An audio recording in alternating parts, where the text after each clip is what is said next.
Buenos días. Gracias a todos por acompañarnos. Bienvenido también a aquellos que nos siguen a través del Facebook de la Casa de Cultura de San Lorenzo del Escorial. Y, por supuesto, gracias a la Concejalía de Cultura de San Lorenzo del Escorial y a la propia Casa de Cultura por apoyar nuestro proyecto y por permitirnos iniciativas como la presente. Hoy estamos aquí con una conferencia para darles una perspectiva en torno, panorámica, mejor que perspectiva, en torno al Reino de León. Para ello nos acompaña Adrián Díaz Plaza Casal, quien, bueno, pues algunos de ustedes ya conocen, puesto que es docente de Caminos del Románico. Y para aquellos que no le conocen, pues simplemente haré una pincelada, comentar que él es licenciado en Historia en la Universidad Complutense de Madrid. Posteriormente realizó un máster en Estudios Medievales también en la misma universidad y a día de hoy se encuentra inmerso en su tesis también en torno al Reino de León en los siglos X y XI. Es por ello que hayamos decidido que sea él quien nos dé esta magnífica perspectiva, seguro. Muchas gracias. Bueno, buenos días a todos, buenas tardes ya. Me gustaría, en primer lugar, pues agradecer la asistencia un sábado a esta hora. Que estéis aquí en vez de tomando algo es total y absolutamente encomiable. Y luego me gustaría hacer extensible los agradecimientos de Rocío para con la institución de la Casa de la Cultura y la Concejalía. Amén de las amables palabras que ha tenido al presentarme. Vamos a hablar en el día de hoy de cómo funciona la concepción del poder, indisolublemente soldada en muchos casos al arte, que es el que refleja el poder, en la ciudad de León entre los siglos X y XI. Se estaréis preguntando a qué responde que haya elegido esta imagen como la principal de la conferencia, pudiendo poner pues, cualquier pintura mural de San Isidoro. Esto es un manuscrito probablemente del siglo X u XI, yo pienso que es del X, que es un antifonario, un libro de cantos del antiguo rito visigodo. Y esta escena es la unción de un rey cristiano por dos obispos. Y ahora vamos a ver precisamente qué importancia tuvo la unción para la ciudad de León. Pero bueno, lo primero que debemos decir de la ciudad de la Civitas Legionense es que la expansión del reino Astur, que fue muy rápida, en sus 120 primeros años de existencia, el reino Astur está prácticamente confinado en las montañas cantábricas, se extiende un poco por la costa de Galicia hasta Iria Flavia, ese oportuno descubrimiento del sepulcro apostólico en Compostela. Parecía que el rey de Oviedo no pintaba nada y gracias a Compostela, que se convierte en una isla de poder regio allí. Sí, entonces, se está expandiendo por esa zona de una forma muy tímida en sus 120 primeros años de existencia. Pero a partir de mediados del siglo IX, el reino de Asturias traspasa el ámbito de la cordillera cantábrica e empieza a incorporar territorios de la meseta, que era una especie de tierra de nadie, la actual meseta castellano-leonesa, que se encontraba entre la propia cordillera cantábrica y el sistema central. Allí pues, vivían grupos de población que no estaban enclaustrados pues, ni en el reino de Asturias ni en el Emirato de Córdoba. Pues, la monarquía va incorporando a esos grupos y entonces va expandiéndose. Pues, en apenas 60 años, insisto, en la segunda mitad del siglo IX y en los 10 primeros años del X, el reino de Asturias triplicó su tamaño. Claro, eso genera un problema, tanto de cara a las redes de comunicación, esos trenes logísticos, ¿no? Esas redes de comunicación de las que hablan los historiadores militares, a más frontera o a más territorio controlado, mayor es la dificultad para poder defenderlo y, sobre todo, para tener un control eficiente de él. Entonces, ese factor, con una Oviedo cada vez más lejana de donde está el meollo, donde está el negocio estaba en el sur, en la meseta y más allá de la meseta, agrupando a esas aristocracias para formar esas pequeñas aristocracias de los grupillos locales que vivían allí, para formar ejércitos y atacar al Islam, al Andalus. Obtenías botín, obtenías trigo, era un negocio muy lucrativo, las guerras en verano. Pues este factor, esa lejanía de Oviedo, de donde está el meollo político, junto con el reparto del reino de Asturias entre los hijos de Alfonso III, el Magno, que dan un golpe de Estado contra su padre, se reparten el antiguo reino asturiano, condujeron a lo que terminaría siendo el reino de León. Ahora veremos por qué. De todas formas, reconcentrado de entre esos tres hijos, bueno, gran parte del poder, otra vez, pues, por Ordoño II, que da nombre a la avenida principal de la ciudad de León. Este sí que convertiría a la ciudad en el nuevo centro de la monarquía. Lógicamente, la nueva capital, pues os podéis imaginar, fue regada con edificios, se le entregaron posesiones tanto a la ciudad propiamente dicha como al obispado. Bueno, se configura en definitiva un panorama capitalino para la propia urbe leonesa. Aquí tenemos, de hecho, la Cruz de Santiago de Peñalba, que estaba en el Bierzo hasta que en el siglo XIX decidieron trasladarla a León. Entonces me ha parecido muy oportuno ponerla, porque a fin de cuentas vamos a hablar de la ciudad de León y hoy está en León y fue donada por un rey leonés que además tenía muy buena opinión de su capitalidad, de la ciudad donde residía el poder monárquico, que era Ramiro II. Iréis viendo a lo largo de la presentación que se me ve bastante el plumero con los personajes que me caen bien o que me han gustado investigar y los que no. Ramiro II es de los que me ha gustado investigar. De todas formas, después de estos Ordoños, estos Ramiros, la monarquía, en la segunda parte del siglo X, entra en una grave crisis institucional y de retraimiento militar. Es incapaz de imponerse sobre sus enemigos internos y es incapaz de vencer a las tropas del califato, ya por entonces califato de Córdoba. Llega hasta tal punto la situación que León termina siendo destruida en 4 saqueos por parte del caudillo militar cordobés Almanzor. Y claro, llegados ya al siglo XI, pues los monarcas de ese siglo tienen de algún modo que rehabilitar, no solo físicamente, sino también ideológicamente, el papel de la capital, de León. Entonces, pues, tenemos iniciativas legislativas pues, como la de Alfonso V, que en la ciudad de León convoca una gran asamblea regia, un concilio para promulgar el famoso fuero del que se cumplieron hace poco 1000 años. O tenemos, por ejemplo, al rey de Pamplona, Sancho III, que invadió y ocupó León durante 3 años, porque León también era un símbolo de prestigio en toda la cristiandad peninsular. Pero en cualquier caso, cuando se extingue la dinastía asturleonesa por línea de varón, con la muerte de Bermudo III en 1037, asciende una nueva dinastía al reino leonés, que es la dinastía Jimena, la de los Fernandos I, Alfonsos VI y demás.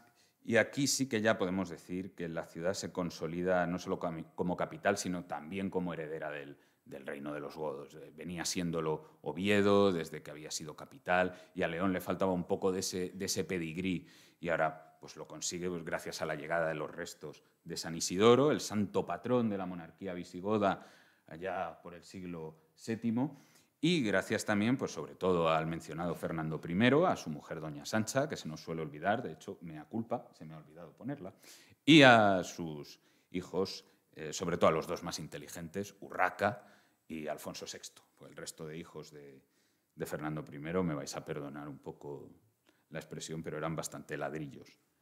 Aquí tenemos el Pantocrator rodeado por el Tetramorfos, por estos símbolos que representan alegóricamente a los evangelistas, en la bóveda central del Panteón Real de la Basílica de San Isidoro de León. Bueno, la veremos ahora con más detalle.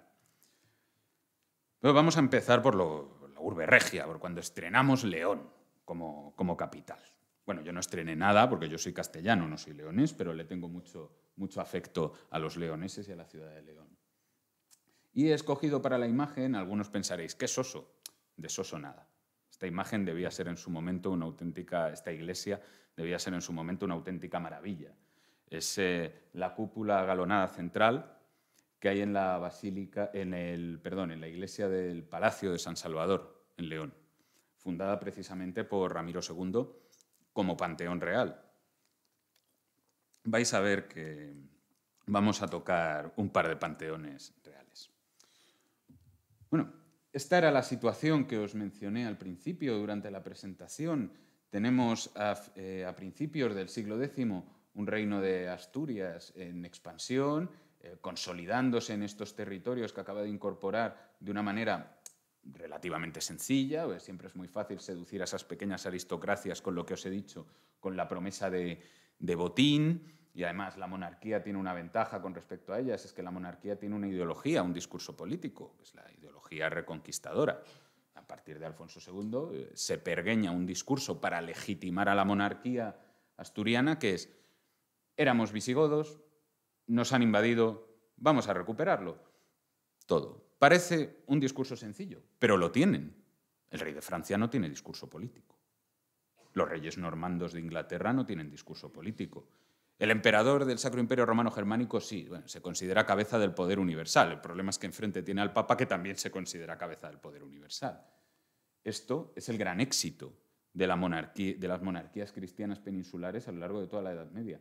Tener un discurso político privativo que les dé un plus a la hora de negociar con aristócratas cierto tipo de cuestiones. No, tú eres un primero entre nosotros. Mentira. Yo estoy muy por encima de vosotros porque mi dinastía ha firmado un pacto con Dios para restaurar la Iglesia y el reino visigodo en la península ibérica. ¿Tienes tú un pacto con Dios? No, pues hacerme caso a mí. Vendría a ser el resumen. Bueno, aquí lo vemos, pues sí, poderoso, enérgico, con Alfonso III, que ya estaba muy mayor. Esto serían las fronteras aproximadas en los 2 últimos años de su reinado y de su vida. Y aquí tenemos el reparto. Y aquí es donde os mencionaba que es donde nace de algún modo políticamente el Reino de León, en que al primogénito, García I, que apenas reinó 4 años, le corresponde toda esta zona en púrpura clarito, que es sin duda la que más posibilidades de enriquecimiento y expansión tiene. Al segundo hijo de Alfonso III le tocaría Galicia, muy rica pero con menos posibilidades de expansión porque ya hace frontera directa con el territorio islámico y eso ya podían ser palabras mayores. Y bueno, al pequeño, a Fruela, por mucho que Oviedo fuera la capital tradicional de la monarquía asturiana, una especie de Nueva Toledo, ¿no?, que dijo el historiador Vázquez de Parga, y bueno, tuviera iglesias regias tan magníficas como San Julián de los Prados, Oviedo ya empieza a ser el pasado. Oviedo es rica porque Oviedo se ha expandido, pero ya Oviedo no puede expandirse más. De hecho, es que es lo que os he mencionado y os quiero reiterar. Al pequeño, por mucho que Oviedo fuera espectacular y León una garita, pues León era una garita en este momento, al pequeño le toca esto.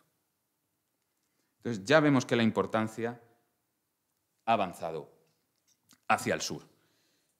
Pero con García I, que ya os mencionaba, apenas reina 4 años, entre el 910 y el 914, apenas tenemos iniciativas políticas de peso en la ciudad. Quizá la más importante a nivel territorial es que en la documentación privada, que firman pues campesinos ricos cuando se intercambian propiedades o compran alguna y venden otra, algunos nobles locales, alguna cesión a un obispo de algún término y tal, en esa documentación privada, que no es de la monarquía, se empieza a fechar los documentos, los diplomas, ya se venían fechando, pero claro, a partir de este momento se empiezan a fechar por el rey, que evidentemente no está reinando en Oviedo, sino por el rex in sede legionense, o sea, por el rey en la sede leonesa.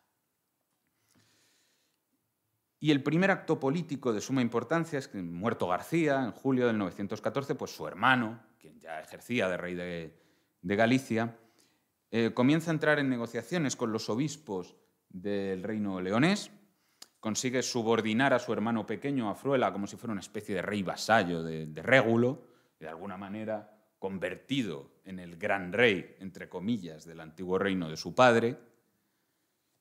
El 12 de diciembre del año 914, Ordoño fue ungido con toda solemnidad y proclamado rey de León en la ciudad homónima. Y lo prometido es deuda. Aquí tenéis esta imagen del antifonario que representa la unción de un rey cristiano. Este antifonario, probablemente si se pudiera fechar a principios del siglo X, como algunos historiadores del arte e historiadores librarios mencionan, no es que represente evidentemente a Ordoño II, representa a un rey cristiano, eso sí, no penséis que es una unción del Antiguo Testamento, no es David, porque a David le unge solo Samuel, no es Saúl, porque a Saúl solo le unge Samuel. O sea, solo se unge una persona. O sea, solo unge, perdón, una persona. Aquí tenemos a un obispo ungiendo y a otro bendiciendo. Es evidentemente un rey cristiano. Pues esto, si bien no representa evidentemente a ningún rey leonés en concreto, sí que servía de guía para la unción regia, pues un mecanismo visigodo para legitimar a la monarquía que venía de cuando en cuando usándose en el reino astur-leonés. Digo de cuando en cuando porque con esa pedazo de ideología reconquistadora que tienen no tenían ninguna necesidad de ser ungidos. Lo que pasa que, claro, si tienes un hermano pequeño, por muy vasallo tuyo que sea, reinando en Oviedo, estás en penalti. Y esta es una manera de pasar por encima del penalti. Pues te ungen, y bueno, ya tienes a los obispos, parientes, muchos de ellos de las aristocracias locales, tranquilos. A partir de este momento, de este solemne acto, en el que además, a partir del cual Ordoño convierte León en su corte, Santiago también, que había sido la capital de su reino de Galicia, quedaba muy lejos y además tenía que compartir autoridad con un obispo apostólico, a fin de cuentas. El obispado de Compostela es obispado apostólico.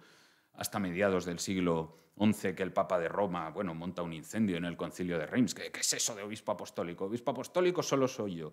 Solus ecclesia romana sedis apostolici est. O sea, aquí solo soy yo el obispo apostólico. El resto sois poco menos que mis muñecos de trapo. Pues precisamente por esa lejanía de Santiago, por tener que compartir su autoridad con un obispo donde hay unos restos apostólicos, por todo ello, Ordoño se traslada a León de manera definitiva. Y a partir de aquí, pues sí encontramos un grupo de noticias, tanto en crónicas como en documentos, pues que nos hablan de labores edilicias en la ciudad, de que se le ceden términos territoriales, monasterios y otros bienes. ¿Por quién? Por parte de la monarquía. Pero os estaréis preguntando, León, León, León, todo el rato León, a las 12:15 pasadas del mediodía. Qué pesado este hombre. Es importante preguntarse, claro, cuál era la importancia estratégica del reino, de la ciudad, de León. Ciudad de León, que había sido conquistada en el año 712 por los musulmanes y abandonada aproximadamente 3 o 4 décadas después.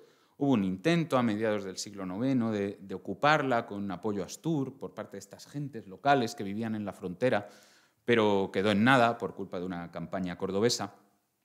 Y al final es en el año 854 cuando Ordoño I, en este caso, rey de Asturias, consigue aposentar el dominio de la ciudad e incluirlo dentro del reino de Asturias, restaurando además pues, bueno, el obispado, como debía corresponder y demás. Aquí tenéis pues, un mapa sobre la expansión del reino astur-leonés por fechas, hasta la muerte de Alfonso III, el Magno. Pero sigo sin responder a la pregunta que muy razonablemente os podéis hacer todos. ¿Qué importancia estratégica tiene León? Para empezar, León ocupa una zona en la que domina toda la meseta castellano-leonesa, que se abre ante ella, que es ese territorio en el que incorporan a esas familias aristocráticas pequeñitas, a esos grupos de población, el territorio sobre el que se pueden expandir otras familias norteñas de prestigio y desde donde se va a la guerra. León, para controlar este territorio, es envidiable, porque detrás tiene la cordillera cantábrica y León tiene enfrente, además, a toda la meseta. Pero es que, además, la ciudad, Legio VII, Gemina, era un antiguo campamento romano, que a partir del siglo III o IV sufrió una remodelación absoluta en la que se dotaron sus pequeñas todavía murallas de piedra de unas impresionantes murallas tardoimperiales. ¿Para qué? Para proteger la ruta pues, de los tributos que iban de Mérida Augusta a Gijón, para embarcar y luego ir a Burdigala, o para ir por carretera hasta la propia Roma.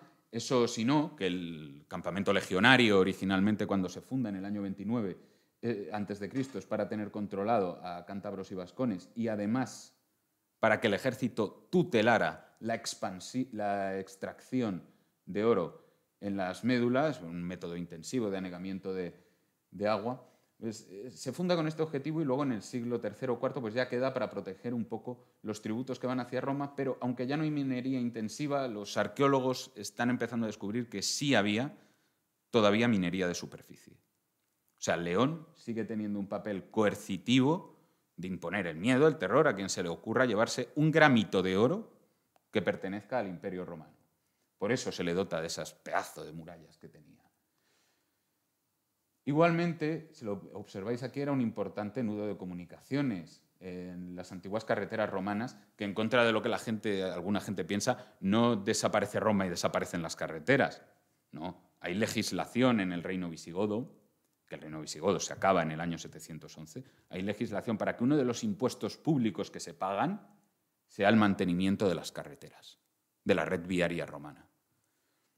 Y León, como podéis ver, se encuentra en el meollo entre la Vía de la Plata, su cruce con la Vía Lusitana y su cruce con la Astúrica Burdigada. Y como veis, pues llega a sitios que nos suenan tanto del Reino de León como Lugo, Astúrica, Vergidium, que al final daría nombre a la región, el Bierzo, Gijón, Pamplona, aunque sea otro reino, es importante estar bien comunicado con tus vecinos, por si tienes que pedirles un favor o por si tienes que invadirlos. Cualquiera de las dos opciones es estupenda, sobre todo la segunda en estos siglos. Aquí tenéis un plano aproximado de cómo debía ser Legio Séptima, el campamento romano que da nombre a la ciudad. El león viene de la deformación del término latino legio, o sea, legión, león. Y aquí, pues bueno, me aventuré a editar un mapa del Google Earth con escaso éxito. Pero bueno, aproximadamente la extensión del campamento romano original correspondería a esta parte, esta sección de la ciudad, para que nos orientemos. Aquí está la catedral y aquí San Isidoro de León. Y aquí, pues, San Salvador de Palat de Rey, en esta zona de aquí. Y aquí la Torre de los Ponce, que por cierto, enfrente hay un sitio de cocidos leoneses estupendo, si alguna vez vais por allí. Aquí tenemos pues, una recreación de estas que se hacen ahora con mucho éxito, de cómo debía ser el campamento romano de Legio Séptima, pues aproximadamente quizá en el siglo II o III. Pero tenemos que volver al tema que nos ocupa, después de presentada la importancia estratégica de la ciudad. No se puede entender esta ciudad sin Ordoño II. No se puede de ninguna manera. No solo porque establezca la capital allí, empieza a donar de manera muy generosa al obispado muchos territorios, muchos monasterios, empieza a convertir León en un centro de referencia política donde tienen que ir los aristócratas locales para solicitar algo al rey. Es que la situación llega a tal punto en el correr del tiempo que ya en el siglo XI contamos con una generosísima colección de documentos falsos que pasarían a tradición popular, que establecieron que Ordoño donó su palacio en León, construido sobre unas termas romanas, al obispo Frunimio II. Bueno, una cosa era ser generoso y otra donarle a la Iglesia tu palacio. Vivimos en tiempos cesaropapistas. Ahora mismo el pontífice de Roma, el Papa, no pinta nada. Es, en el mejor de los casos, un burócrata corrupto en estos siglos, en la ciudad de Roma. Y no pinta nada, no tiene ningún tipo de poder más allá de la ciudad de Roma, y en muchos casos ni siquiera lo tiene allí. Entonces, quienes gobiernan las iglesias son los reyes, las iglesias locales. Entonces, bueno, para empezar, sería un poco raro que un rey cediera esto, pero además sabemos que es falso. La antigua catedral de Santa María ya llevaría probablemente construida desde los reinados de Ordoño I y Alfonso III. Pues hay algunos documentos que hablan de pequeñas dotaciones para la catedral, pues de ajuar litúrgico, pues algunas pateras de bronce plateado y demás. Pero claro, ¿a qué obedece esta falsificación? Pues precisamente a la importancia del personaje. Bueno, aparte de para enriquecer al obispado en el siglo XI, eso, bueno, por descontado. Pero sobre todo a crear una memoria histórica, una falsificación de la trayectoria política de Ordoño II para el engalanamiento de la propia ciudad de León. Si al obispado leones le va bien, evidentemente a la ciudad también. Entonces, bueno, es un curioso proceso de manipulación histórica que a menudo, pues, todavía incluso vas a León y te explican como si hubiera sido algo histórico eso, la famosa donación. Aquí tenemos a Ordoño II en el tumbo A de la Catedral de Santiago de Compostela, aunque sea del siglo XII y XIII, me perdonáis, pero es que de la Alta Edad Media apenas hay representaciones de reyes. Bueno, tal es la importancia de esta memoria histórica falseada, construida de Ordoño II, que mirad el pastiche, bueno, incluso todavía con una corona funeraria, o sea, estas cosas a mí me encantan. El pastiche este gótico y tardogótico que tardaron 2 siglos y medio en construir en el ábside de la Catedral Gótica de León para el enterramiento de Ordoño, que antes pues estaba enterrado en el ábside, pero imagino pues con una lapidita bastante más humilde, probablemente pues con una cruz de victoria y a Dios gracias grabada encima. O sea, no tendría mucho más. Y sin embargo, bueno, mirad, claro, es que el arzobispado se ha enriquecido, el obispado, perdón, se ha enriquecido de una manera brutal, esgrimiendo la memoria de este hombre. Entonces, al final en la vida hay que ser agradecido, y esto es una muestra de agradecimiento.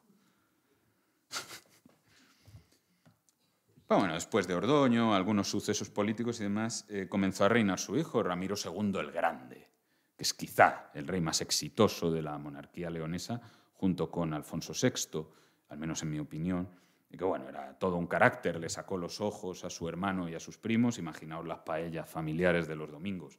La tensión se debía cortar con cuchillo. Pues bien, este fierísimo monarca concentró aún más todo el poder monárquico en la ciudad de León. ¿Por qué? Pues, por ejemplo, pensemos en que los obispos, que los nombra el rey, son funcionarios locales, son burócratas locales de algún modo en algunas zonas del reino. Pues este hombre lo que consigue es que se sigan gestionando esos territorios, esos obispados, pero teniendo a los obispos en la corte, a los aristócratas en la corte. Dicho de otro modo, teniendo vigilado a todo aquel que pudiera cortarle un poco de su poder. Es que además proyecta la autoridad leonesa sobre el Bierzo, que era una zona muy aristocratizada, donde el tentáculo regio apenas llegaba. Bien, pues hemos hablado de obispos como agentes territoriales. Oye, obispo Salomón de Astorga, fúndame 2 monasterios de patrocinio regio por el Bierzo para meter la mano allí. Y que la aristocracia berciana no se piense que el rey de León es una cosa lejana y teórica, como algún aristócrata castellano pensaba. No, me fundas 2 y además organizamos un concilio en Monteirago. ¿Y quién va a venir? No, si no va a venir nadie, pero hemos organizado un concilio en Monteirago y ya con eso, bueno, la gente se viene arribísima.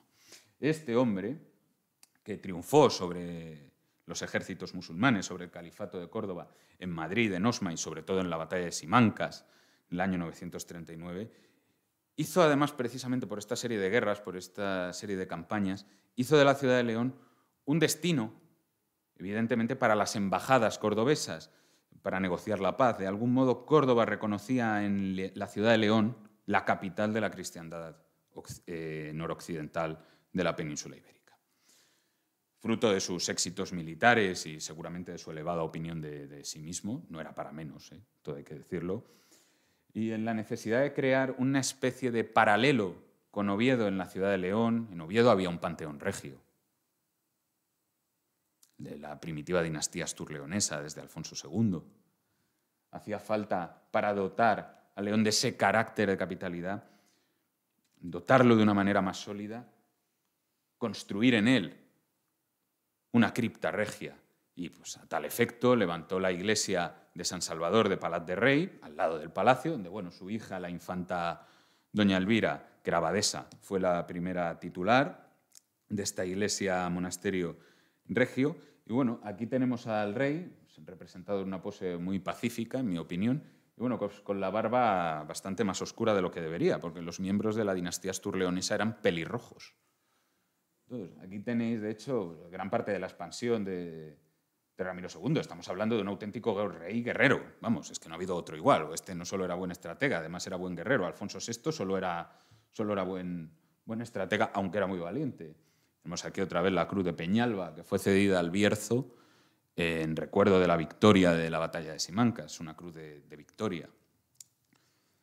Bueno, aquí tenemos ese par de ejemplos que os he prometido de cómo entra el tentáculo regio en la zona del Bierzo, por ejemplo. Tenemos la iglesia de Santiago de Peñalba con sus arcos de herradura y su impresionante bóveda gallonada antes de pasar al ábside, en ese arte que antes se llamaba arte mozárabe, ahora se llama arte de repoblación y dentro de poco pues, se llamará arte de frontera, porque si los historiadores no nos peleamos con los términos, no vendemos libros. Eso tenéis que tenerlo claro. Si no descubrimos algo, tenemos que descubrir que tal término no es exacto por lo que sea, cuando al final muchas de estas cuestiones es por un uso historiográfico correcto. La Edad Media no se llamaba Edad Media y yo soy medievalista, o sea, que con eso ya os cuento todo. Y aquí tenéis pues, la otra iglesia que ordena construir allí el rey, a su fiel obispo abad, eremita, lo tenía todo, Salomón de Astorga, que es la iglesia de Santo Tomás de las Ollas, con este impresionante arco de victoria de herradura que antecede también a un ábside con lesenas, ¿sí? con arcos ciegos. Son, la verdad, bastante, a pesar de su tamaño, son bastante impresionantes. Poneos en el siglo X en una zona donde la monarquía no tiene ningún poder, pues que construyera eso. Oye, pues todo se hace en proporción, todo no puede ser aquisgrán. También hay que ajustarse a los espacios. Y aquí tenemos esa iglesia, monasterio de San Salvador de Palat de Rei, a la que por desgracia le han metido mano bastantes veces desde el siglo XIII.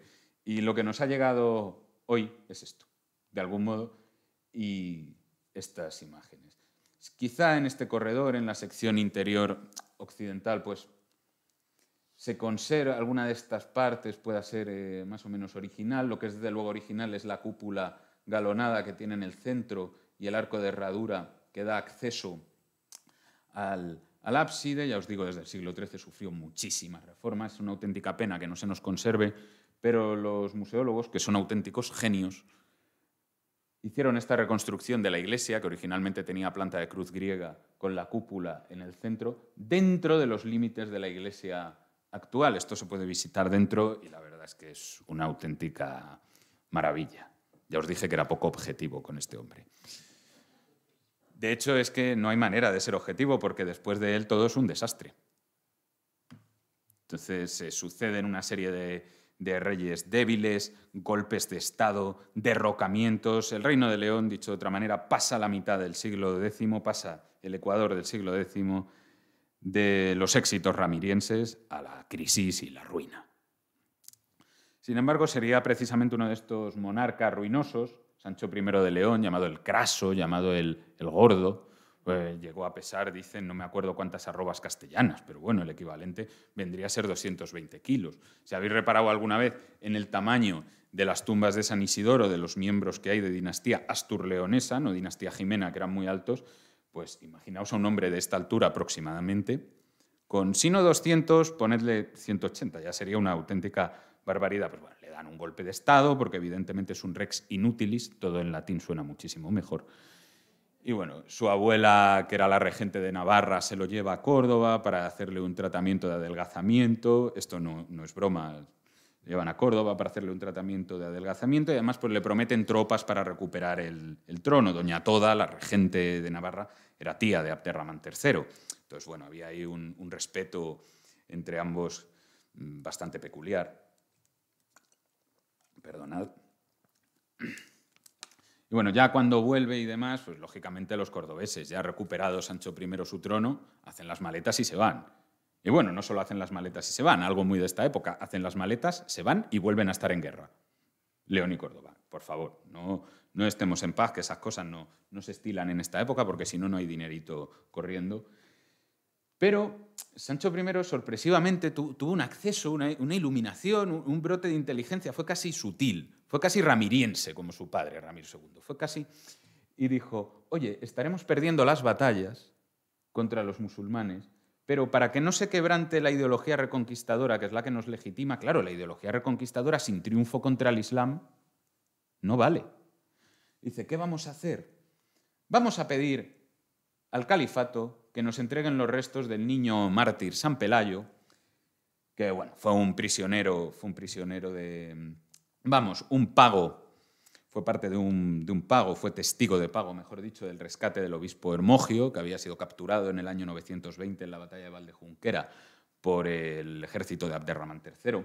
Y bueno, como testigo del pago, hasta que se desembolsara toda la cantidad, como testigo de rescate, pues la familia de Hermogio envió a este chaval, que debía tener aproximadamente 12, 13 años, a Córdoba, y bueno, pues rubito, así, debía ser guapete el chico, y Abderramán III, pues por lo visto, bueno, se quedó prendadísimo de él, intentó convertirle al Islam e intentó pues también otras cosas a las que el chico se negó, aduciendo pues su férrea fe cristiana. Y bueno, el califa ordenó que lo decapitaran, lo descuartizaran y lo echaran al río, de donde lo rescató la comunidad cristiana que vivía en la ciudad de Córdoba y se le empezó a venerar como santo y como mártir. Esto es importante, pues estamos hablando de una ideología militar, que es la ideología reconquistadora. Un mártir, aunque muera pacíficamente, es un combatiente por la fe, un combatiente pasivo, pero un combatiente. Lo decía Tertuliano, un autor cristiano del siglo II, a las legiones romanas por matar se les entrega la palma de oro. O sea, a los soldados de Roma. Dice a los cristianos por morir defendiendo la fe de Cristo, porque somos soldados pasivos de Cristo, se nos entregará la palma del martirio. Martirio en griego además significa testigo. O sea, Entonces, esta iniciativa, la verdad, es tan sutil, tiene tanta inteligencia que, bueno, me extraña que se le ocurriera a él y, de hecho, lo siento mucho, yo sé que hay que ser un poco generalista a veces en estas charlas, pero tengo que ir al detalle. No se le ocurre a él, se le ocurre a su hermana, Elvira, que era bastante más inteligente. Él bastante hizo con ejecutar las negociaciones. Bueno, llegan los restos del niño mártir y lo importante no es tanto la llegada como la construcción de la primera basílica de San Juan y San Pelayo, la que será la basílica de San Isidoro de León. Tenéis el famoso plano de la ciudad de los siglos X y XI elaborado por Sánchez Albornoz, aquí un poco actualizado, un poco más pop, pero realmente es el plano que hizo él, que bueno, nos hemos hartado todos de verlo. Pero León no solo construye iglesias para demostrar su riqueza capitolina, ¿no? su dimensión como capital del reino. También es un centro receptor de otro tipo de producciones artísticas, que no son los edificios, como por ejemplo los volúmenes iluminados. En este caso pues, contamos con la Biblia mozárabe del año 960, que sabemos que debía pertenecer al patrimonio regio, porque Fernando y Sancha lo donan a San Isidoro en 1063. Entonces debía haber sido un encargo, quizá de Sancho I, al monasterio de Valeránica, en Castilla, que tenía un scriptorium para realizar esta serie de volúmenes. Y bueno, os he puesto mis 3 imágenes favoritas. Los israelitas persiguiendo a los amorreos, ya derrotados. El Santa Santorum, en el Templo de Jerusalén, donde podéis distinguir aquí, en una versión un poco menos épica que en la peli de Spielberg, pero podéis distinguir aquí el Arca de la Alianza, con los 2 palos que sirven para transportarla, porque el arca no se podía tocar. Eso es lo único que está bien hecho en toda la película. Y la que es mi imagen favorita de todas las medievales, me da igual la Biblia, el año, el estilo artístico, o bien Goliat presentándose ante el ejército israelita, o bien Goliat contra David. Y a mí me encanta. Además, veis con detalle las armaduras, un poco, y os hacéis a la idea pues, de cómo combatía esta gente, por cierto, antes del siglo XI, bastante ligera, lo cual a mí, si hubiera vivido en esa época, me preocuparía en exceso. Como no hay 2 sin 3, Ramiro III no iba a ser como su abuelo. Tenía que seguir siendo pues, un rey, aparte de acosado por crisis internas, un rey, la verdad, que no se ajustaba a las necesidades que tenía el Reino de León en este momento crítico de la segunda mitad del siglo X. Y al final su primo, Bermudo II, proclamado rey en Compostela en el año 982, pues en esa maniobra que su proclamación evidentemente da un golpe de Estado, y acaba el Reino de León en una guerra civil entre Ramiro III, que moriría en el Bierzo en el 985, huyendo de la ciudad de León, en Zamora murió, y Bermudo II, quien sería al final el triunfante de este conflicto. ¿Cuál es la importancia de esta guerra realmente para la ciudad de León? Que el reino se debilitó muchísimo. Entonces el gobernante de Al-Ándalus, por debajo del califa, el hajib, el visir, el general de los ejércitos andalusíes, Almanzor, puso la ciudad de León en su principal foco de ataque. Tenemos noticia de al menos 4 saqueos en la ciudad. En los años 982, 86, 88, que es en la famosa destrucción en la que se tiraron abajo todas las murallas tardoimperiales romanas, excepto el torreón de los Ponce, que os he mencionado antes, y en el 994. Bueno, mirad el acoso y derribo constante de los ejércitos andalusíes al Reino de León. Es que era una situación de crisis real. De hecho, muchos aristócratas leoneses, para poder enriquecerse por la guerra, claro, se pasan al bando de Almanzor, porque si no, no tenían de dónde sacar para mantener el tren de vida. Bueno, la situación llegó a ser tan grave que la corte se traslada a Oviedo. Incluso se llevan los restos de Niño Pelayo allí. O sea, que se funda un monasterio, de hecho, es el monasterio de San Pelayo de Oviedo. Volvería a la corte a partir del 994 otra vez a León, ¿eh? Y bueno, los pocos restos, evidentemente, que se nos conservan por la destrucción que provocó Almanzor contra las murallas, para que la ciudad no pudiera defenderse en sucesivas campañas, pues bueno, os he puesto el ejemplo este de los restos de la puerta principal de Sinistra, la que estaría a la derecha, visto sobre plano, al lado de la actual catedral, uno que se nos conserva. Y aquí tenemos la reconstrucción digital que han hecho los arqueólogos Ángel Morillo y Rosalía Durán de cómo debían ser esas monumentales puertas leonesas. Y aquí, en la foto tomada desde el sitio de los cocidos, que esta es mía, tenemos el torreón de los Ponce, que parece ser que es el único original que sobrevive de la primitiva Legio VII. Bueno, venimos de un siglo de crisis, vamos a un siglo un poco más, voy a separarme un poco esto, si no os voy a dejar sordos, a un siglo un poco más optimista. Siglo XI, aquí esta imagen no necesita ni presentación, ¿verdad? San Isidoro de León. Bien, tenemos una ciudad en ruinas, una monarquía en crisis y para más señas, un rey niño, Alfonso V, que fue proclamado y ungido rey apenas con 5 años de edad en León en el año 999, en septiembre. Bien, ¿qué hace este Alfonso V una vez consigue la mayoría de edad? Aplasta todas las rebeliones internas, sin piedad o con ella, depende del caso. Lo decía Robespierre, hay que hacer un uso inteligente del terror. O lo desencadenamos para todo, o lo desencadenamos un poco. Él lo desencadenó para todo, pero tenía razón en sus métodos. Y este hombre pues seleccionó muy bien a qué enemigos aplastar y a qué enemigos seducir. Era un rey muy listo, con muy mala suerte, lo podréis observar aquí en esta miniatura del Libro de los Testamentos, que tenía mala suerte porque tiene cara de buena persona, y eso nunca sale bien, seas del siglo que seas. Pero aparte de aplastar las rebeliones internas, para conseguir rehabilitar la ciudad de León, no solo físicamente, sino en parte a su antigua gloria, convierte la ciudad en el centro de la emanación del Fuero de 1017, ese proyecto de ley, de alguna manera, que iba a ser la legislación general de todo el Reino de León y que al final solo quedó reducida a León, Zamora, norte de la provincia de la actual Salamanca. Pues bien, aquí se convoca una delirante asamblea con ínfulas de concilio, como los antiguos concilios visigodos. No faltaban ni obispos, ni abades, ni aristócratas, para promulgar este fuero que tiene 48 leyes, las 20 primeras sí son de esta época y las 28 últimas que solo se ocupan del desarrollo de la ciudad de León. No, pero yo creo que tiene que haber un fondo, aunque estas 28 sean posteriores, tiene que haber un fondo en este contexto histórico, en este principio del siglo XI. Pues la ciudad ha sido destruida, ha sido abandonada al pillaje, es inestable. Entonces, ¿qué mejor que ir empezando a ordenar otra vez la vida en la ciudad? Es que además Alfonso V restauró las murallas leonesas, se nos conservan algunas secciones de estas últimas restauraciones a las que se hicieron algunos añadidos menores en cualquier caso en el siglo XIII. Aquí tenemos la sección oriental de las murallas de León, esta está a aproximadamente a 25 o 30 metros de la cabecera de la catedral y además restauró, reconstruyó la basílica de San Juan y San Pelayo. También estaba bajo la advocación de San Juan porque había una mandíbula de San Juan Bautista, una de muchas. Porque, a mí hay un documento de principios del siglo XI que me encanta, que es la venta de un cráneo de San Juan Bautista con 11 años. Parece ser que San Juan Bautista mudaba el cráneo año a año, era una especie de serpiente del desierto, sin ánimo de ofender, claro, ni mucho menos, pero como mudaba el cráneo, pues debemos pensar, claro, que había ahí algo reptiliano, ¿no?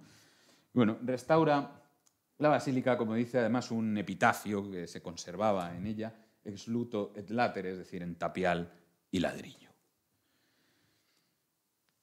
Y a pesar de este intento de reconstrucción, no ha recuperado del todo su antigua gloria, pero ya volvemos a tener a León en la primera línea de la política. ¿Por qué? Porque el rey Sancho III, el mayor de Pamplona, que si os fijáis en el mapa, todo lo naranja corresponde a lo que Sancho III controla directa o indirectamente a través de sus hijos. No ha habido un momento para la monarquía pamplonesa como este reinado. Sancho III, amparándose en la muerte de Alfonso V y en la minoría de Bermudo III, pues decidió hacerse un Vladimir y desnazificar, de algún modo, pacificar el reino de León, como quiere hacer el señor Putin. Con Ucrania intervenir, no, venimos a pacificar, no venimos a conquistar a nadie. Claro, el problema es que cuando Bermudo III, el hijo de Alfonso V, ya es mayor de edad, descubre que lo que están haciendo es invadir el reino. Entonces estalla una guerra abierta entre León y Pamplona, de la que entre los años 1032 y 1035 el rey Sancho III llega a controlar la ciudad de León y, por cierto, se proclama rey de Pamplona. Evidentemente, son navarros, lo privativo es lo primero, y luego reyes de León, o rey en León, lo cual nos da un sesgo del pedigrí político que va ganando la ciudad. Aquí tenéis, por cierto, al Andalus, que ya ha implosionado después de la abolición del califato en 1031, ya dividida entre las primeras taifas, que son nada menos que 25. Acabarían siendo muchas menos, pero bueno. De todas formas, muerto Sancho III en 1035, heredó este conflicto entre Pamplona, entre comillas, y León, su segundogénito, que era conde en Burgos, era conde de Castilla y, por tanto, vasallo del rey de León, de Bermudo III, que era Fernando Sánchez, que sería Fernando I de León, que estaba casado además con Sancha, la hermana de Bermudo III. Fue cuestión de tiempo que estallara una guerra entre León y Burgos, con apoyo pamplonés. Y bueno, en las cercanías de Tamarón, Fernando I aplastó el ejército leonés, en el que además, por cierto, murió Bermudo III debido a una imprudente carga de caballería. Entonces ya, siendo Sancha la única heredera legítima, siendo Fernando un político inteligente, había ganado el trono en el campo de batalla, ¿no? No hay nada más sagrado, no hay nada más providencial que eso. Pero ¿para qué iba a desgastarse en conversaciones absurdas? Oye, que el obispo te quiere ungir, pues que me unja. Sí, ungiéndome voy a ser rey. Pues se queda más tranquilo el hombre. Si luego le voy a quitar de en medio. De hecho, lo destituyó y lo sustituyó por otro, al obispo Servando de León. Pero bueno. Aquí tenéis, por cierto, una representación coetánea de ellos en uno de los volúmenes. Fernando y Sancha eran auténticos mecenas. La corte leonesa se convirtió en un auténtico mercado de compra y encargo de este tipo de volúmenes típicos de la Edad Media. Pues aquí tenemos la imagen de Fernando y Sancha en el año 1055, en el libro de Horas de los Reyes, que aquí tenemos, bueno, al copista Pedro entregándoles precisamente ese libro a ellos dentro del libro. Es una metahistoria dentro de la historia, ¿no? Y bueno, así tenemos una imagen aproximada de cómo debían ser los reyes leoneses. Huelga decir que como Sancha era de dinastía astur-leonesa, le han puesto un pollete debajo para que estuviera a la misma altura que Fernando, que como buen miembro de la dinastía Jimena tenían principios de agromegalia, que creo que medía 1,90 m, que para la época era un auténtico bigardo. Pero bueno, después de pacificar el reino, ya hemos visto, se venía de una crisis y demás, y aplastar pues, a su hermano García III de Pamplona en Atapuerca por si molestaba, Fernando comenzó a expandirse a costa del Islam peninsular, que ya hemos visto que estaba muy debilitado y desunido. De esas campañas se sacaron dos cosas: pagos en metálico y pagos en bienes ricos, en sedas, en marfiles, en láminas de marfil. Todo ello son las parias, los famosos tributos que pagan los reinos musulmanes a los agresores cristianos para evitar ser atacados por ellos. Y de entre estas parias, la que destaca con luz propia es la recepción de los restos de San Isidoro de Sevilla. Fueron recibidos con un delirante concilio en la Basílica de San Juan Bautista y San Pelayo por los reyes y toda la corte y todos los obispos del reino el 21 y 22 de diciembre de 1063. Y bueno, hay que decir que este templo ya llevaba un tiempo siendo reformado por Fernando y Sancha. Yo es que no creo mucho en las casualidades. No se encontraría por casualidad. Se le diría al obispo Albito, que fue el embajador, al obispo Albito de León, vas a ir a encontrar esto. Si no lo encuentro, dices, pero todavía no te has enterado de cómo funciona lo de los grandes descubrimientos estos. Tú me vas a traer los restos de San Isidoro y ya está. También hablando de esos libros, por cierto, tenemos aquí otra página del libro de Horas, el obituario de los reyes de León, donde consta, por cierto, ordenado, o sea, ungido, Fernando I, una página púrpura escrita en dorado, como se hacía con los documentos bajo imperiales o bizantinos o los diplomas papales.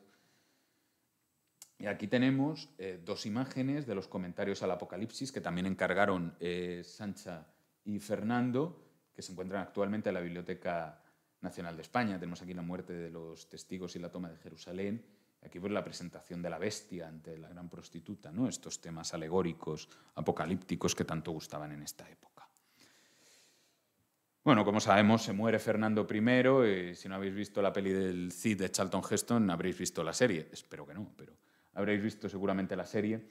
Aquí tenéis cómo se ejecutó el reparto testamentario. Al mayor, a Sancho, pues le tocó Castilla, a Alfonso VI le tocó León, y a García, al pequeño, que es el que más mala suerte tuvo, le tocó Galicia. Pero es que además las infantas Urraca y Elvira que se quedaron con parte de las rentas de todos los monasterios del reino y un cierto control sobre ellos.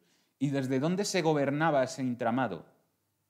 Desde la Basílica de San Juan Bautista, San Pelayo y ahora ya, y en lo que quedaría para la historia, San Isidoro de León. San Isidoro de León. Alfonso VI, cuando alcanza el poder, además, por segunda vez ya de manera definitiva, en 1072, después de que a su hermano le alancearan mientras estaba haciendo aguas mayores en la muralla de la ciudad de Zamora, Alfonso VI era una persona muy inteligente y además se llevaba muy bien con su hermana Urraca, que era aún más inteligente que él. Entonces aquí nada podía salir mal. Como curiosidad, pues bueno, ante las amenazas de intervención papal, que a partir de este siglo el papado se refuerza y se convierte en lo que ya conocemos después como el gran papado medieval, pues en este contexto pues se proclama como Imperator Hispaniae, no porque realmente fuera emperador de toda la península ibérica, sino con el fin de proyectar de una manera ideal la plena y única soberanía legítima del reino leonés sobre la península ibérica. Dicho de otro modo, solo el reino de León es legítimo para restaurar la patria de los visigodos. Esto luego en la basílica, que hay un gallo por ahí pululando, veréis por qué os lo cuento. Bueno, y estando Alfonso ocupado en guerra contra el Islam, pues de muchas labores edilicias se ocupaba su hermana Urraca, como cabeza del infantado. Urraca, que derrulló el primitivo y pequeño templo de San Isidoro que habían construido sus padres, derrulló una parte de él para construir el monstruo monumental, que da gloria verlo, que hoy hay en la ciudad de León. Bueno, salvaron algunos capiteles, el muro norte y la cripta, la cual, por cierto, en opinión de Rose Walker y Antonio Viñallo, aunque bueno, esto se ha defendido siempre, salvo en los años 80 y 90, las pinturas murales de la cripta famosa son ya de fines del siglo XI, o sea, no son del siglo XII, como alguna vez se ha dicho, son de finales del siglo XI y principios del XII. Y fueron pintadas por orden de la propia infanta, que coordinó la construcción ahora sí monumental de la basílica. Por otro lado, el templo que conocemos hoy, pues salvando algunos añadidos góticos y renacentistas, pues viene a ser aproximadamente un 85, un 90%, lo cual es mucho, el templo original. Esta basílica Panteón, ahora también iremos viendo por qué, debe entenderse a mayor gloria de la monarquía leonesa, como restauradora del orden de los godos, y porque están allí los restos de San Isidoro, y sobre todo como pieza fundamental de una historia universal, que va desde los textos bíblicos hasta la representación de las formas de vida más comunes, como ese calendario agrícola que hay en la cripta.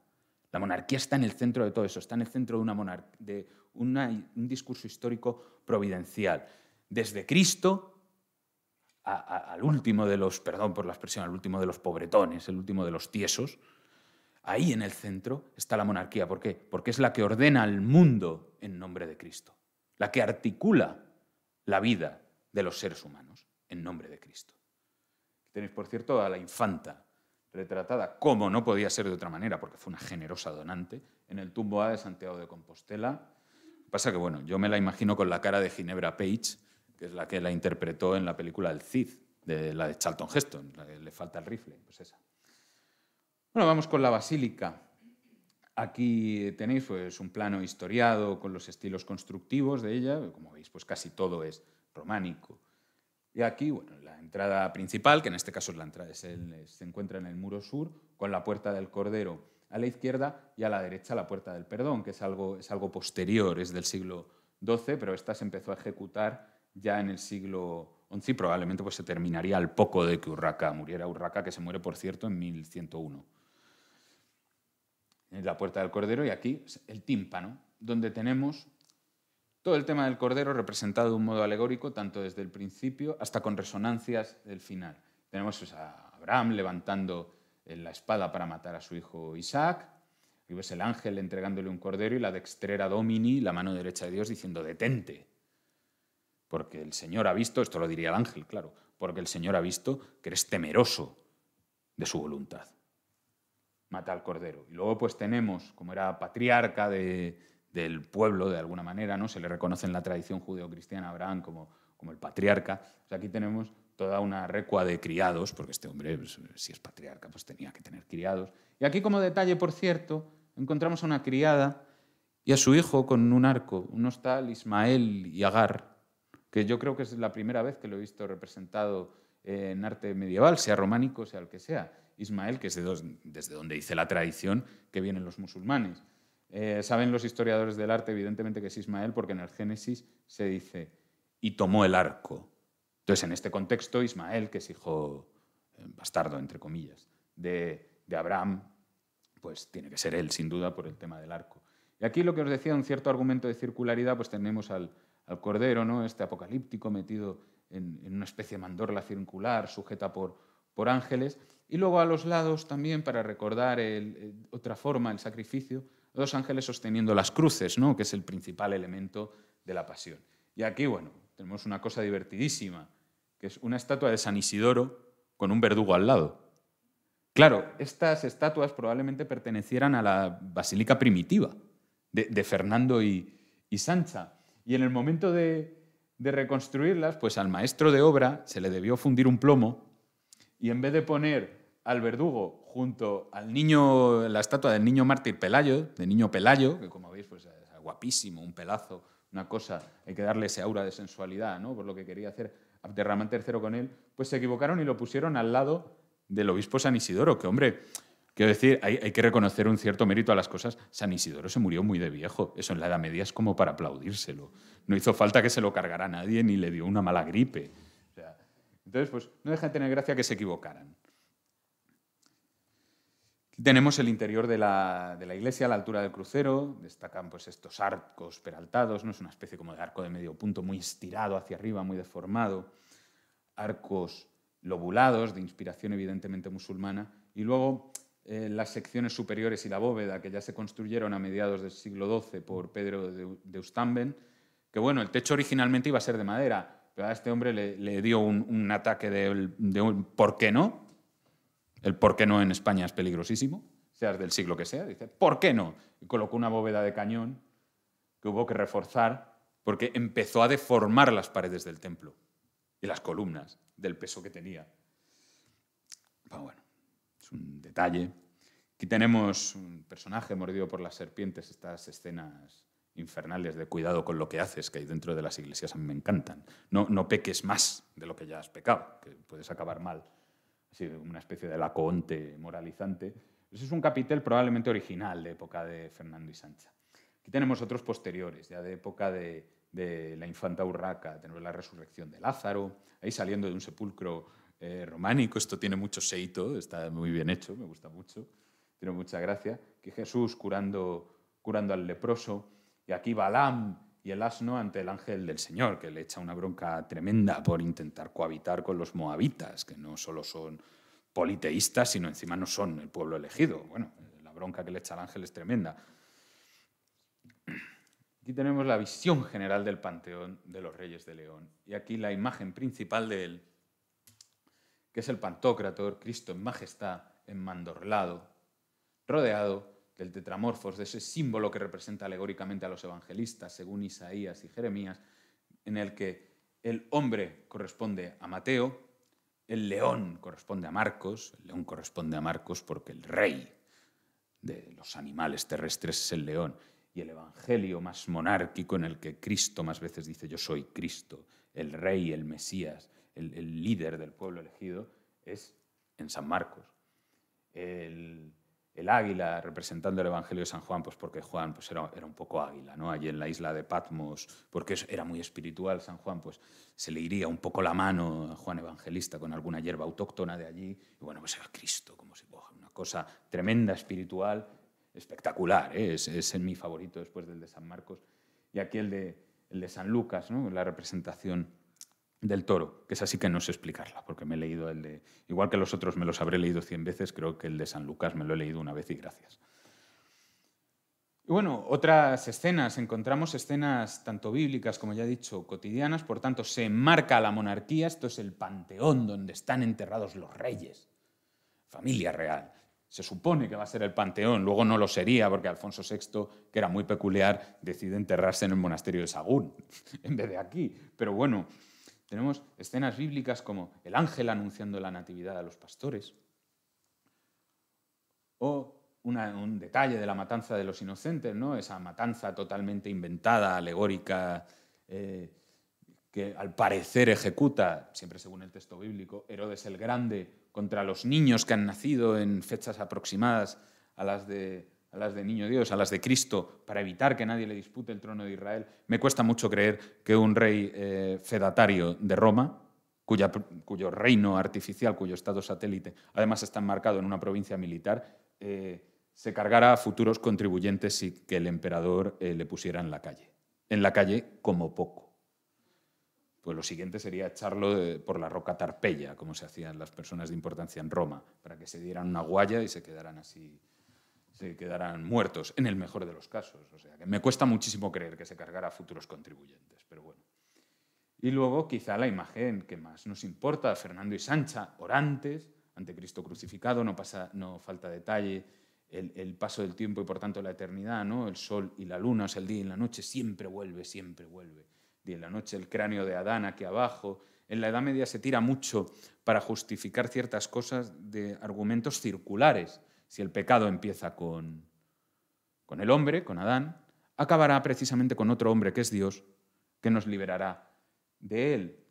Esta era una idea que ya existía en el Bajo Imperio Romano. De hecho, ya se pensaba, bueno, que allí estaba efectivamente en el Monte Calvario, en el Monte Gólgota, en el Monte Calavera, se pensaba que estaba enterrado Adán allí, ¿no? Y aquí tenemos pues a Fernando, que no se nos ha conservado muy bien, y bueno, doña Sancha, como me cae mejor, también pues tengo que decirlo, aquí la tenemos, posición ahí oferente, ¿no? Rezando, de algún modo ofreciendo también el templo a Cristo. Es el retrato, es un clásico retrato de donantes, ¿no? Y vemos pues que solo entienden dos niveles de majestad en el mundo, la divina y la de ellos, que es de origen divino. Solo faltaría.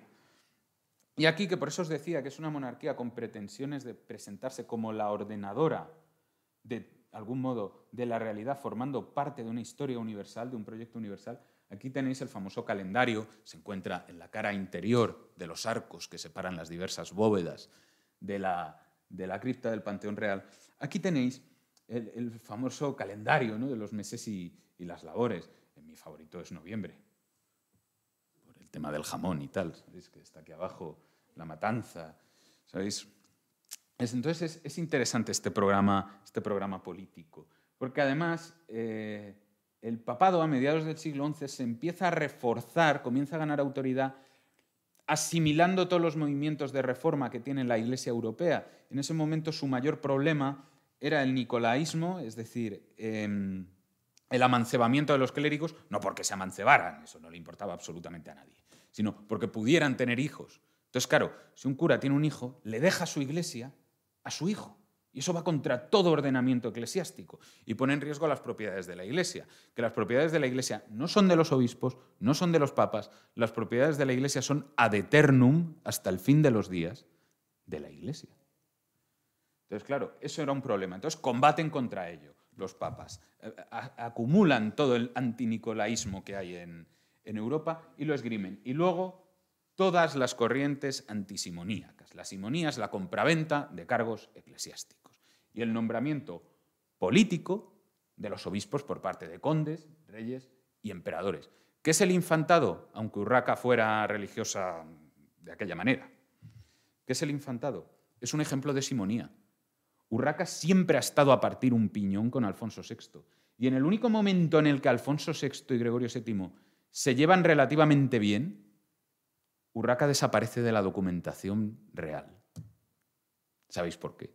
Porque es cabeza de un infantado simoníaco y de algún modo tiene miedo, seguramente, de que el Papa quiera meter mano. Entonces, pues bueno, para decir que el Papa no es nadie con autoridad para decir nada, un profesor mío de la carrera siempre me ha dicho, si es que no puede ser casual que haya un gallo aquí, por las 3 negaciones de Cristo antes de que cante el gallo, precisamente por parte de Pedro. Porque los papas, no os confundáis, este papa no es sucesor del anterior. En derecho canónico, cada papa es sucesor de San Pedro, directamente. Entonces, el gallo yo creo que está puesto, vais a perdonar la expresión, espero que luego no me censuren, está puesto con un poco de mala leche. Y de manera muy inteligente. Si eso que me decía mi profe era cierto. Y bueno, ya vamos acabando con algunos ejemplos de las donaciones materiales. Aquí tenemos la famosa el arca de los marfiles o arqueta de San Pelayo y San Juan, que fue entregada a la basílica antes de la llegada de los restos de San Isidoro, pues por Fernando y Sancha. Y tenemos 25 paneles de marfil, seguramente de procedencia andalusí, por eso he hecho tanto hincapié en lo de las parias, que bueno, en un taller que había, pues probablemente en la ciudad de León, según leí hace poco una tesis de hace 5 o 6 años, en la ciudad de León había un taller asociado evidentemente a la corona, donde se esculpían este tipo de piezas, ¿no?, por orden de los monarcas. Bueno, es en lo que es el cuerpo de la caja, en el cubo, tenemos a los 12 apóstoles y en la parte superior pues, al Cordero abrazando la cruz sobre el libro de los 7 sellos que terminarán desencadenando el fin de los días y la venida del reino de los cielos, que nos hará a todos iguales, igual de pecadores, porque no sé si os habéis leído el Apocalipsis, pero yo desde luego no me voy a salvar. Y rodeado una vez más de esa representación de los evangelistas, esa representación alegórica. Y luego, pues prácticamente, no falta detalle, todo el colegio angélico en la tapa. Tenemos aquí, eso sí, a San Miguel, un poco más a detalle, y aquí 2 serafines, pero el resto pues parece en un coro de ángeles, y aquí en las esquinas pues los 4 reinos del paraíso, cuyo nombre, me vais a perdonar, pero siempre me han parecido absolutamente impronunciables, y yo a partir de cierta edad, para memorizar mejor las cosas que me sé, voy borrando datos innecesarios de mi cabeza y llenándolos con otros. Y la verdad es que estos 4 ríos ya me costaban cuando tenía mejor memoria, y ahora ya pues no me lo quiero ni imaginar. Me los iba a haber apuntado en la mano, pero como al final uno suda en estas cosas, aunque le gusta hablar en público, pues no me ha parecido prudente. Tenemos el arca de traslación de los restos de San Isidoro desde Sevilla a León, porque el arca donde fueron depositadas dentro de la basílica no se conserva porque los soldados franceses la fundieron. Igual que, por cierto, se llevaron todo el metal precioso con la que estaba cubierta esta arqueta de madera. La anterior, gracias a Dios, no repararon en los marfiles o no debieron pensar que fuera marfil, sino más bien palo santo, quizá, y pensaron que no debía valer la pena. Pero en 1808, cuando saquean el ya por entonces colegiata de San Isidoro, la verdad es que hicieron auténticas tropelías. Pero sí se nos conserva el arca de traslación, también muy restaurada, pues con escenas del Antiguo Testamento. Aquí está la creación de Adán, aquí bueno, pues, la comisión del pecado, aquí Adán y Eva y el Señor, y dentro una tela, una seda de origen islámico con representaciones de animales que bueno, tradicionalmente llamamos la seda de Al-Motamid, ¿no? Del rey de Sevilla. Como vienen los restos de San Isidoro desde allí, pues bueno, normalmente se la asocia el forro interno pues con esa seda que pertenecía al rey sevillano. Y aquí bueno, fueron donde se trasladaron los restos de Sevilla a León. Claro, tenemos noticia del obispo Albito de León en Sevilla en verano y los restos llegan a León en diciembre. Tened en cuenta las comunicaciones en aquella época. Y esto ya estaba preparado para llevarlo. A mí los plazos se me hacen muy estrechos. Desde luego, insisto, si no se le ocurrió a Fernando y Sancha hacer esto premeditadamente, sería raro. Y aquí tenéis, bueno, quizá la pieza más curiosa que tiene todo el tesoro real, también es una donación, pues no sé, lo que no sé si de Fernando o de Alfonso VI, pero desde luego, aunque sea vikingo, viene seguramente de Al-Ándalus. Tenemos el llamado idolillo escandinavo, que está tallado en cuerno de reno. Sabemos que es un bote, un idolillo nórdico, de ascendencia vikinga. Además es que estéticamente se ve muy claro. Aquí tenemos pues, otro ejemplo de otra donación de esta época, pues, de parias, de estas parias que pagaban con bienes materiales algunas veces los reyes musulmanes cuando no tenían capital suficiente. Claro, pensad, por ejemplo, que el saqueo de Granada por parte de Alfonso VI en el año 1074 le costó a Granada 30.000 meticales de oro. Eso era una auténtica fortuna. Entonces, claro, llegó un momento en que dijeron, oye, tenemos algo de plata por ahí para salir del paso con este. Porque si no, nos va a arrasar, nos va a dejar un barrio vivo. Aquí tenemos una de esas planchas de marfil que le regalaría sin duda Al-Mutamid a Alfonso VI. Bueno, le regalaría, le entregaría como pago.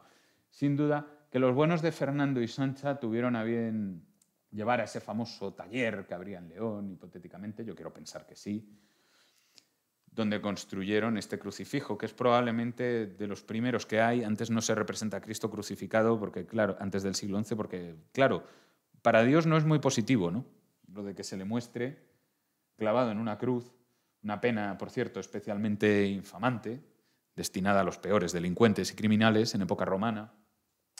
Pero nuevos aires de espiritualidad y humildad vienen a sustituir esas grandes cruces gemadas o esos grandes Cristos representados como si fueran emperadores romanos, vienen a sustituirlo por esto, porque la Reforma Gregoriana pues, también tenía sus cosas buenas, ¿no? Y una de ellas pues, es una religión más que pretende ser, al menos en ciertos contextos, más humilde, ¿no? Más, como digo yo, más de calorcito en la chimenea, que eso siempre es muy encomiable. O sea, aquí tenemos el famosísimo crucifijo ejecutado en marfil, con piedras de azabache en los ojos, pues con Adán aquí abajo, con Cristo resucitado aquí arriba. Una vez más tenemos todo un discurso de circularidad, y en el reverso pues el cordero en el centro, y luego pues el tetramorfos evangélico, mira, del tallado del marfil, estos motivos vegetales. Esto era un señor dinero. La monarquía leonesa, esto no lo olvidéis nunca, hasta el siglo XIII es sin duda la monarquía más rica de Europa. Por la cantidad de dinero que han ido acumulando y que han ido ganando del tema de las parias y demás, hasta el ascenso de la monarquía francesa y la consolidación de la oficina del tesoro en Roma, es el reino más rico sin diferencia. Nadie percibe unas rentas en metálico así. Cluny, pero bueno, Cluny no es exactamente un reino, es más bien una multinacional. Y bueno, no puedo dejar de despedirme cada vez que hablo de estos temas con la última aberración historiográfica que se han sacado de la manga, que es la de, bueno, que el cáliz de Doña Urraca es el Grial. No, el cáliz de Doña Urraca es el cáliz de Doña Urraca. Ya está. Esto no es el Grial. Os lanzo así esa pildorita, pues si luego en el turno de preguntas alguien me quiere decir ¿por qué no? Pues porque ya os adelanto que ¿por qué no? Pero bueno, ya tengo alguna que otra explicación. Este cáliz que fue donado por Doña Urraca, donde, bueno, gemas preciosas, oro, el copón, el cuenco más bien de ónice, ¿no? Unido a otra parte de ónice que sirve de pie para el cáliz, un camafeo, aquí en la inscripción Urraca, bueno, es una pieza espectacular a la que, por desgracia, bueno, ahora han mangoneado mucho. Tenéis bibliografía. En términos históricos, por norma general, suelo recomendar esta obra. La de Carlos de Ayala es la más completa, se ocupa de todos estos siglos. Y luego arte, Van Gogh siempre es una garantía. Tanto en las historias generales como en lo que corresponde solo a objetos medievales. Este libro de aquí, el de Maravillas de la España medieval, es sencillamente extraordinario. Es un catálogo de exposición. Y bueno, luego también, pues, como recomendación, es el arte medieval español hasta el año 1000 de Olaguer Feliu, el libro de Viñallo sobre la Real Colegiata y el libro este póstumo de John Williams de los Beatos ilustrados en la España medieval. Es muy, muy, muy agradable de leer y de ver, sobre todo se disfruta viéndolo. Y bueno, soy un gran aficionado al cine, entonces no puedo evitar despedirme sin el Fernando I, que conocemos todos, que es Ralph Truman, el Alfonso VI que conocemos todos, que es John Fraser, y Urraca, que siempre va a ser Urraca para mí, es Genoveva Page. Y bueno, para que nadie se equivocara de película, he puesto aquí a Charlton haciendo del Cid, ¿no? En la peli del 61. Así que nada, muchas gracias por su atención y me he pasado 5 minutos, lo siento.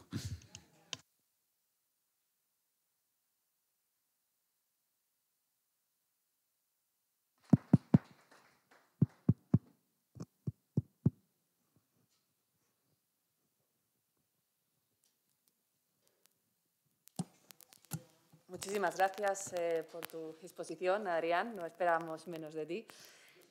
Maravilloso coincidir en personajes, también te digo. Y bueno, pues aunque nos hayamos pasado esos 5 minutitos un poquito más, si alguien tiene alguna pregunta.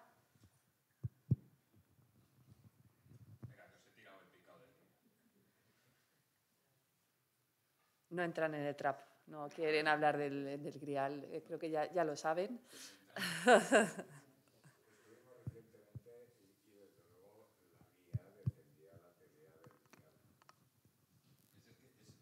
Es una completa absurdez, más allá de que lo hagan por cuestiones turísticas, que ese es otro tema, que no tiene nada que ver con la realidad. Porque primero fue de, oiga, he ido a este monasterio aquí en Egipto a consultar este documento que supuestamente al que usted le echó un ojo para el tema de lo de la donación de la copa que se conservaba en Alejandría y se cede a la taifa de Denia en pago. Oiga, no está... No, primera excusa. No, es que los egipcios ya sabéis cómo cuidan su patrimonio. De muy bien para arriba, hasta donde yo sé, lo cuidan estupendamente. Y luego ya la segunda, que es quizá la más curiosa, es que justifican que no se revelara el tema del Grial, que permaneciera en secreto, porque podía traer conflictos diplomáticos con el Imperio Romano de Oriente, que debía ser el titular real de la reliquia. Bueno, o sea, hasta donde yo sé, hasta el siglo XI, el Reino de León y el Imperio Romano de Oriente tienen un solo contacto, es en el año 1099, cuando Alejo Comneno envía como emisario a Raimundo de Tolosa, que es cuñado de Alfonso VI, al propio Alfonso VI, con un trocito de la Veracruz, sobre todo por haberle dado muchos dolores de cabeza al Papa. Que eso Alejo I estaba encantado de que Alfonso VI le diera dolores de cabeza al Papa y le envía un fragmentito de la Veracruz. Pero nada más, esas son todas las relaciones que tenemos. ¿Hasta qué punto puede pesar lo que ocurra en la otra punta del Mediterráneo con que León haya recibido por parias el supuesto Cáriz? Es que no se sostiene por ningún lado. Fue una teoría valiente, se desmontó enseguida. El problema, claro, es cómo la han abrazado las administraciones locales. Que ahora es que vas a León a ver el Grial. Pues oye, quiero decir, como tengan esa misma consejería de Cultura y Turismo en Jerusalén, no va a caber un alfiler en Israel dentro de poco. O sea que, pero bueno, es lo que hay, por desgracia. A ver, ¿más preguntas o observaciones?